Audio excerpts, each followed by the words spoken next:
The art of letting गो.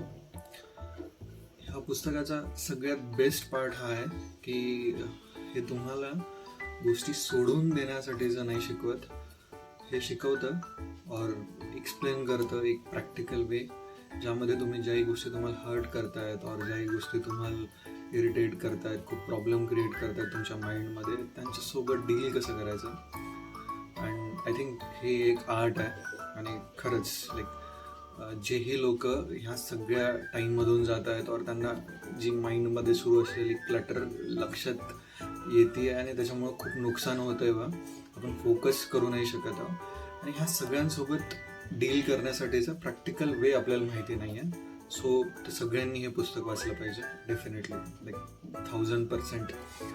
एक वेळ द्या. याच्यात बऱ्याच गोष्टी अशा एकदम शाळेत जसं शिकतो आपण, मॅथ्स शिकलो आपण और कुठलाही सब्जेक्ट शिकलो ज्याच्यात तुम्हाला स्टेप बाय स्टेप सगळ्या गोष्टी शिकवल्या जातात की मायनस प्लस कसं असतं किंवा वॉट एव्हर जे काय आहे ते सगळ्या याच्यातला.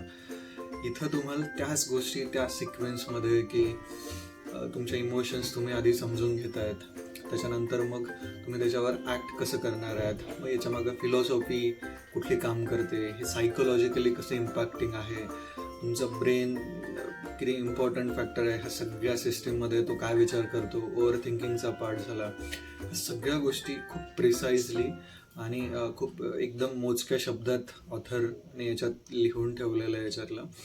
आणि आपण एक रूल बुक टाईप वापरू शकतो. मी याच्यात बऱ्याच गोष्टी वाचल्या आहेत त्याच्यातल्या की त्या अशा कोट करून ठेवण्यासारख्या आहेत की जेव्हाही तुम्हाला त्या सिच्युएशनमध्ये गेलात, तुम्ही असं जर सॉर्ट करून ठेवलं तर तुम्ही त्यावेळेस जाऊन परत एकदा ते वापरू शकता, वाचू शकता की यस असा असा एक पार्ट होता आणि असं असं फील होतंय, तर ह्या टाईमला मी केलं काय पाहिजे. आणि बऱ्याच वेळा आपल्याला एक गाईड, एक मेंटॉर हवा असतो ह्या सगळ्या फेजमध्ये. आणि बऱ्याच वेळा असंही होतं की आपण कुणाशीच हे सगळं शेअर करू शकत नाही और खूपच क्रिटिकल गोष्टी असतात ह्या. तो एक इमोशनली स्ट्रेट सिम्पल याच्यात जाण्यासाठी, ह्या सगळ्या गोष्टी समजून घेण्यासाठी आणि एक काहीतरी एक टेक्निकली गोष्टी शिकण्यासाठी हे बुक खूपच हेल्प करू शकता.